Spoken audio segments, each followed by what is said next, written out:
à toutes et à tous, bienvenue dans 85 chrono, l'agenda. Comme tous les jeudis soirs, on se retrouve pour évoquer les principaux rendez-vous sportifs à venir. Et alors, première grande annonce de cette émission, c'est le retour tant attendu de notre chroniqueur cyclisme Johan Jadot. Bonsoir Johan. Salut Aurélien, salut à tous. Ça faisait bien longtemps qu'on vous avait pas vu, les téléspectateurs vous réclamaient. Je sais. On va revenir avec vous bien sûr sur le circuit des plages vendéennes et sur l'actualité du Team Total Energy. Entre autres, mais on va également parler d'un événement qui aura lieu ce week-end à La Roche-sur-Yon au Terre-Noire. C'est le tournoi du Racathlon Lyonnais avec le président du Racathlon Lyonnais, fondateur Damien Augereau. Bonsoir. Bonsoir Aurélien. Et à vos côtés, un nouveau joueur depuis cette saison de Racathlon, c'est David Filippo. Bonsoir David. Bonsoir Aurélien. Également confrère, parce que vous êtes journaliste sportif à RMC Sport et donc vous expliquerez un peu ce qui vous a mené au Racathlon. Mais d'abord Damien, on va expliquer ce que c'est le Racathlon. C'est le quatrième tournoi à La Roche-sur-Yon. Tournoi, discipline qui réunit 4 disciplines de raquettes. Oui, c'est les 4 sports de raquettes les plus pratiqués au monde. Donc on commence toujours par le tennis de table. Ensuite, on va affronter son joueur en badminton, en squash et on termine toujours par le tennis. C'est toujours le même ordre. Discipline assez récente en Europe et en France, je crois que ça vient des pays nordiques. Oui, ça a été à peu près inventé dans les années 80 dans les pays nordiques. C'est venu en France en 2015. Le premier tournoi a eu lieu en 2014 et l'association Racathlon France a été créée en 2015. Et ensuite, il y a différents tournois qui se sont créés, des associations, des clubs de racathlon qui existent. Il y en a 4 en France. Alors, comment ça va se passer, ce tournoi? Comment se déroule un match entre 2 joueurs de racathlon? Alors là, on a différents tableaux de niveau. Donc, on choisit son niveau, soit A ou B ou C ou D. Et en fonction, si par exemple, on a 4 bons niveaux dans les 4 sports, eh bien, on prend un tableau A, ou ensuite B si on est un petit peu moins fort, etc. Après, on affronte son joueur dans les 4 sports. Il faut marquer plus de points que son adversaire. Donc ça, c'est l'objectif. Et si on gagne son adversaire, on passe au tour suivant, quart de finale, demi-finale, et on peut aller jusqu'en finale. Très bien. Alors David, expliquez-nous comment vous êtes arrivé au Racathlon donc depuis le mois de septembre à La Roche-sur-Yon. Je cherchais à faire du sport, je faisais de la course à pied mais j'avais toujours mal au dos. Donc je me suis dit je vais moins courir et puis surtout j'avais envie de faire un sport de raquette. J'adore le sport de raquette depuis tout jeune. Quand j'étais gamin, je jouais au tennis avec mes copains de la Motte à Char. Je jouais au tennis de table, on faisait des tournantes avec les amis. Et puis le squash, c'est un sport que je pratiquais de temps en temps aussi. Et le badminton, j'en avais fait au collège. Et puis c'est vrai que j'ai appris à découvrir le racathlon sur les réseaux sociaux, il me semble, sur Facebook. Et j'ai appelé Damien cet été et on a discuté. Et je me suis dit, allez, je me lance. C'est le vendredi soir, des séances de 2 heures. Donc 2 sports un vendredi, 2 autres sports un autre vendredi, le vendredi d'après. Et franchement, c'est top, c'est ludique. Et en même temps, on apprend beaucoup parce qu'il y a des spécialistes de certaines disciplines qui sont présents. Et ça, c'est vachement intéressant. Alors, par exemple, moi, le ping-pong, j'ai des grosses lacunes.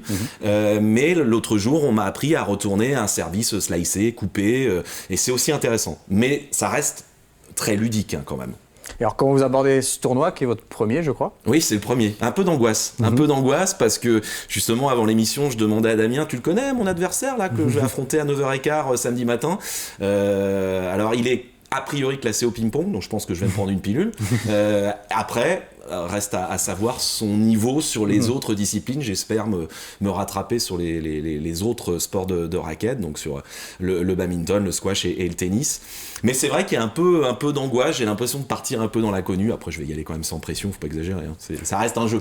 Alors, on a David qui est plutôt quand même profil débutant, mais on va avoir du très bon niveau sur les terrains des Terres Noires ce week-end, Damien. Oui, on attend le numéro 1 français, donc Damien André, et la numéro 1 aussi française, Myriam Enmer.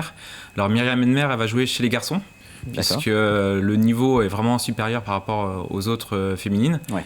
Donc elle joue en tableau B, elle est favorite du tableau B.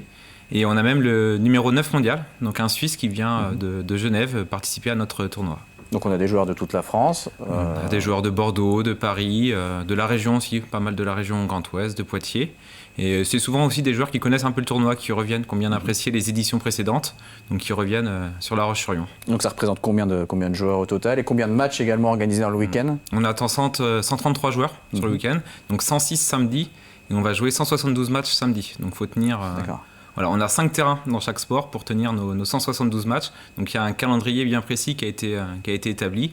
On va essayer de le tenir. Donc avec les simples samedi, les doubles dimanche L'avantage, c'est qu'au terre noir, tout est réuni pour les 4 disciplines. Vous l'avez dit, donc le numéro 1 français, 9 joueurs du top 20 français également, la numéro 1 française, le joueur suisse numéro 9 mondial et il me semble les 3 vainqueurs aussi des 3 précédentes édition du tournoi. Oui, ils vont essayer de remettre leur titre en jeu. Donc moi j'ai eu la chance de le gagner l'an dernier. Et donc j'ai aussi Jocelyn Guadet et Damien André qui ont déjà gagné le tournoi. Oui, parce que évidemment vous êtes numéro 17 français. Voilà, il faut faire pas mal de matchs pour gagner des points et être bien classé au niveau français. Donc je serai classé français dans quelques temps, j'imagine. Voilà, tu vas avoir le classement français. Peut-être avec pas le premier après ce tournoi, mais voilà. Si, après le tournoi, voilà. Faut après, plus tu joues dans un tableau élevé, plus tu marques de points. Donc vous jouez dans le tableau D. Oui, on commence doucement, voilà. On verra bien. On continue à parler racquethlon, bien sûr, tout à l'heure, on va parler du club lyonnais, du développement de ce sport, mais on va énumérer les rendez-vous sportifs du week-end avec du football, notamment en National 2, la 19e journée, et l'équipe des Herbiers qui reçoit Canet en Roussillon samedi au stade Massabielle, le VHF qui est 11e avec un match en retard, Canet en Roussillon est 7e, et au match aller, les Herbretets s'étaient inclinés 2-1. On jouera également en National 3, match en retard de la 12e journée entre La Roche Vendée Football et le Poiré-sur-Vie. La Roche qui est deuxième au classement à 1 point de Saumur, mais avec 2 matchs en retard. 2 matchs en retard également pour le Poiré qui est 9e. A noter que la Roche VF a recruté un nouveau gardien de but. Il s'agit de Marcelin Goyer, âgé de 24 ans. Il était passé par le FC Nantes et il jouait jusque-là aux États-Unis. Il y aura du basket avec la Ligue féminine, la 14e journée. Et enfin, le premier match de championnat à domicile en 2022 pour le RVBC. La Roche-sur-Yon qui affronte Tarbes samedi soir. Ce sera une revanche puisque les Lyonnaises avaient subi leur première défaite de la saison à Tarbes. Ce sera le retour également de Clémentine Sanson qui a porté le maillot lyonnais pendant 3 saisons. Toujours en basket, en National 1 masculine, la 26e journée, la dernière journée de la première phase. Mais les 2 équipes vendéennes, Chaland et les Sables, auront un match en retard encore à jouer. Chaland donc, qui reçoit les Sables ce vendredi soir. Au match aller, les Sablés l'avaient emporté. Un match à suivre en direct ce vendredi soir sur TV Vendée. Et puis en handball, en National 3 masculine, la 14e journée. Et le Slam qui reste sur une victoire à Sully-sur-Loire et qui reçoit Obja, 3e au classement. Ce sera samedi soir au match aller. L'équipe du Slam s'était inclinée 29-25. À noter qu'en National 1 masculine, Pouzauges se déplace dimanche à Mainvilliers-Chartres. C'est l'heure de parler cyclisme. Fais du vélo, Avec Georges Ça me fait Plana. plaisir pour mon retour, Aurélien. Georges Plana, immortel. Fait du vélo. C'est vrai, voilà. Alors, bon. circuit des plages vendéennes. Bah oui, circuit des plages vendéennes. C'était la 4e étape aujourd'hui, Aurélien, à Sainte-Flève-des-Loups. Donc, une étape, entre guillemets, de transition, assez plate. Il ne s'est pas passé grand-chose, mais il fallait la faire. 133 km. Du côté de Sainte-Flève, Nieul-le-Dolan, le Giroir. Et la victoire qui est... revenu, alors on a eu bien sûr des échappées, on a vu Stéphane Bennett qui a tenté de s'extirper. Ah, c'est comme ça qu'on dit, Aurélien, c'est ça. S'extirper, voilà. Non, vous n'y arrivez pas. J'arrive pas ce soir, c'est pas possible. Donc Stéphane Bennett qui était très fort, mais qui est tombé sur plus fort que lui, forcément, le peloton qui a repris les fuyards et on a assisté à un sprint massif et qui a été remporté par Enzo Boulet, garçon de Côte d'Armor. C'est un peu le duel entre les Vendéens et les Bretons, ce circuit des plages vendéennes. 18 ans seulement. Effectivement, première année espoir. Et pour la petite histoire d'ailleurs, Enzo Boulet qui l'emporte assez facilement devant le garçon de La Roche, Théo Menant. Son papa avait gagné la première étape des plages vendéennes et avait gagné le classement général en 1992, mon cher Aurélien, j'avais même pas de moustache. Très belle histoire. C'est pour vous dire comme ça fait très très longtemps. Voilà, donc son papa qui était très content forcément. Tout à l'heure, Théo Menant qui prend la tête du classement général avant donc les 2 dernières étapes pour samedi et pour dimanche. Avant de parler des dernières étapes, on va revenir sur l'étape de mardi, étape classique de circuit des plages à Chantonnay, étape de puncher. Une étape, l'étape reine entre guillemets du circuit des plages vendéennes. On a assisté à du très très beau spectacle dans la côte du Futeau, tantôt dans la côte des Gîtes également. On avait un bon groupe d'échappés qui était parti et voilà, on avait un garçon du Vendée-U qui était devant et celui qui était désigné leader, c'était Thomas Bonnet. Et c'est lui qui s'est imposé, il est revenu, tout le monde s'est mis à la planche. Il y a eu un gros travail notamment de Matteo Vercher qu'on va voir juste après, qui s'écroule sur la barrière tellement il est cuit de chez cuit. Le Vendée-U donc qui l'emporte avec Thomas Bonnet bien sûr, l'un des grands vététistes, très agile sur le vélo et qui était vraiment désigné pour cette étape. Et je crois qu'on l'écoute en interview, Aurélien. Tout à fait. Je peux dire qu'un grand merci à à mes coéquipiers et puis c'est vraiment grâce à eux si j'ai pu gagner aujourd'hui. On a fait un travail vraiment dantesque. Mathéo Vercher qui a pu mettre ses dernières forces qui étaient dans l'échappée du jour et vraiment un grand chapeau à lui parce qu'il a fait un travail phénoménal pour m'amener sur un plateau face aux champions de Bretagne, Costiu. On lâche Chavour, je suis plein d'émotions et puis encore merci à l'équipe du Vendée U parce que j'en serais pas là aujourd'hui. Alors il reste 2 épreuves, oui. À commencer par donc celle samedi au Poiré-sur-Vie. C'est ça, le Poiré-sur-Vie. Alors en plus on va avoir une première historique sur le circuit des plages puisqu'il va y avoir une épreuve dames, oui. Donc tout le week-end. On va commencer avec le Poiré-sur-Vie, bien sûr avec un circuit du côté de Beaufou. Et il y aura également ce contre-la-montre par équipe homme, samedi. Et le matin il y aura une étape en ligne pour les femmes. Et puis, on va inverser un petit peu les rôles pour dimanche du côté de Compiègne, avec cette fois-ci le contre-la-montre femmes le matin, et ensuite les hommes qui effectueront la dernière étape, la plus longue d'ailleurs, 147 km, ça commence à faire en ce début de saison. Du côté des féminines, on va retrouver différents teams, il y a un beau plateau, alors forcément il va y avoir peut-être beaucoup d'écart, parce que c'est encore un peu tôt dans la saison pour les féminines. On retrouvera nos Vendéennes des Ladies Vendée Pifto-Bois, avec notamment Sarah Pop, Colline Boisson et Zoé Herrero, toutes de la Roche Vendée Cyclisme, mais également notre grande championne Flavie Boulet, qu'on a retrouvée dernièrement du côté d'un stage avec l'équipe féminine Cofidis, qui est en très très grande forme, qui s'est rassurée sur la forme. Elle me disait qu'elle avait partagé beaucoup d'expériences avec des concurrentes étrangères et qui va tenter cette saison de performer sur les Coupes de France et bien sûr en piste. Alors on va parler maintenant du Team Total Énergie. Oui. Team Total Direct Energy, c'est le grand soir demain, mon cher Aurélien, c'est le grand jour. Qui l'eût cru, il y a un an, on était là, on savait même pas si Peter Sagan allait arriver. D'ailleurs, on parlait même pas de rumeurs, je crois que c'était au mois d'avril ou de mai. Mais il sera bien là demain avec le maillot sur les épaules de... Regardez comme il est magnifique. Il est magnifique avec sa petite moustache, notre ami Peter Sagan. Donc demain, Tour des Alpes-Maritimes et du Var, anciennement Tour du Haut-Var tout simplement, avec la dernière victoire pour le Team Total Direct Energy. C'était Jonathan Hiver en 2018. Donc il va y avoir un petit parfum encore de Provence, de Calan. Enfin, ça va être magnifique. Première de Peter Sagan. On verra ce que ça va donner. Voilà, pas de pression. Du côté des dernières minutes, il y avait la Ruta del Sol. Il y avait quelques concurrents de Total Direct Energy qui étaient partis là-bas. Christian Rodriguez termine 9e tout à l'heure. Donc il va intégrer sans doute le top 10 au classement général. À suivre également le Tour du Rwanda. Avec cette épreuve magnifique, vraiment, du côté de Kigali, avec vraiment une ferveur populaire, un mini Tour de France en quelque sorte, qui sera théâtre d'ailleurs des championnats du monde dans 3 ans. Très bien. Et puis voilà, cher Aurélien, et je souhaite un bon rétablissement à Mathieu Burgodeau, qu'on a vu en excellente forme sur l'étoile de Bessèges, qui est un petit peu compliqué avec Mathieu, le Covid. On l'embrasse et on le retrouvera très vite. Merci beaucoup, Johan. On revient au racquethlon avec nos 2 invités, Damien Augereau, président du racquethlon lyonnais, et David Filippo, joueur de ce club du racquethlon lyonnais. Comment ça se développe, le racquethlon, et notamment le racquethlon lyonnais? On a dit 4e édition du tournoi, 4 clubs seulement en France, vous étiez le 4e créé, il y en a à Montreuil, à Lyon et à Bourg-les-Valences.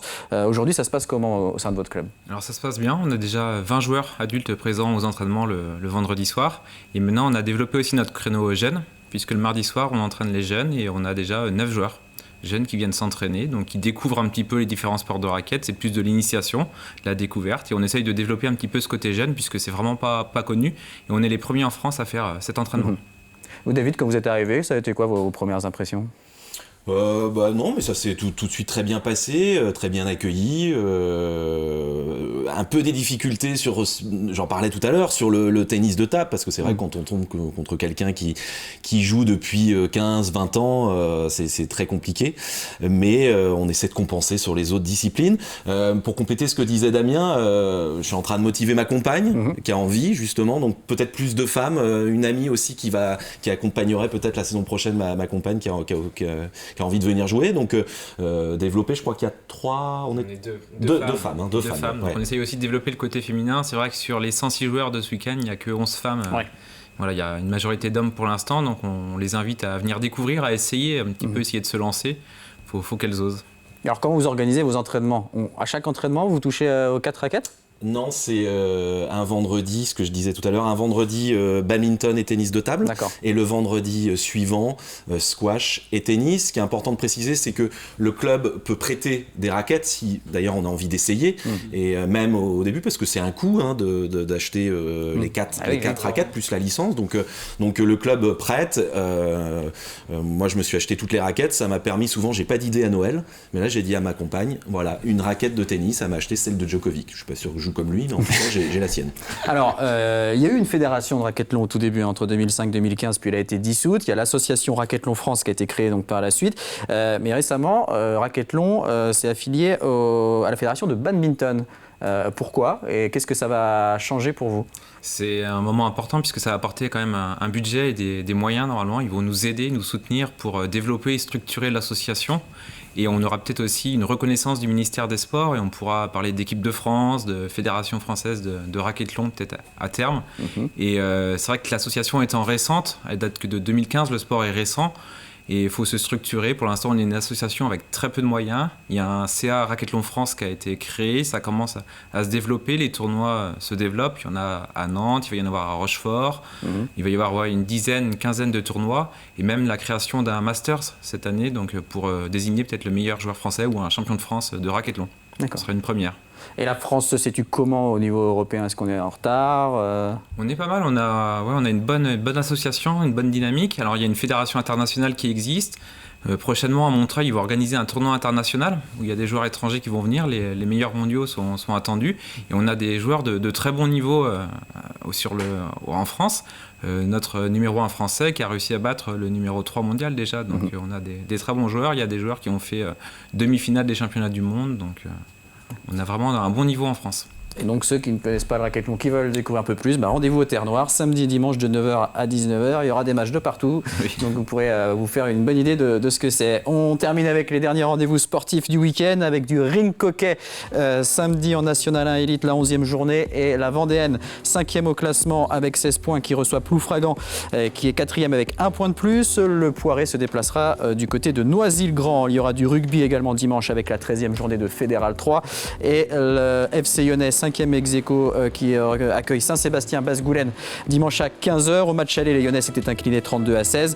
Le Rugby Club Sablé se déplace à Plabennec. Il y aura du rugby féminin également en Fédéral 2 samedi soir, la 7e journée. Le Vendée Rugby féminin qui accueille l'équipe du Reux. Ce sera au stade de la Guérinière au Sable d'Olonne. On en a parlé tout à l'heure. Le circuit des plages vendéennes cyclistes suite et fin samedi au Poiré-sur-Vie et dimanche à Comquier avec notamment les 2 épreuves féminines. Et puis pour terminer, un rendez-vous de course à pied, ce sera dimanche du côté de Saint-Martin-des-Noyers avec la 5e édition de la Martinoyenne à partir de 8h15 au stade René Cousinet. 3 distances au programme, 10, 21 et 34 km. Et puis on le rappelle, le racquethlon lyonnais au Terre Noire samedi et dimanche. Merci beaucoup Damien et David. Bon tournoi à vous deux, puisque vous avez tous les deux joué. Et puis on retrouvera bien sûr des images de ce tournoi lundi dans 85 chrono. Merci à vous de nous avoir suivis. Donc rendez-vous lundi à 12h45 pour 85 chrono le terrain et 18h50 pour 85 chrono le vestiaire où nous accueillerons les invités du FC Lyonnais Rugby. Très bonne soirée à tous.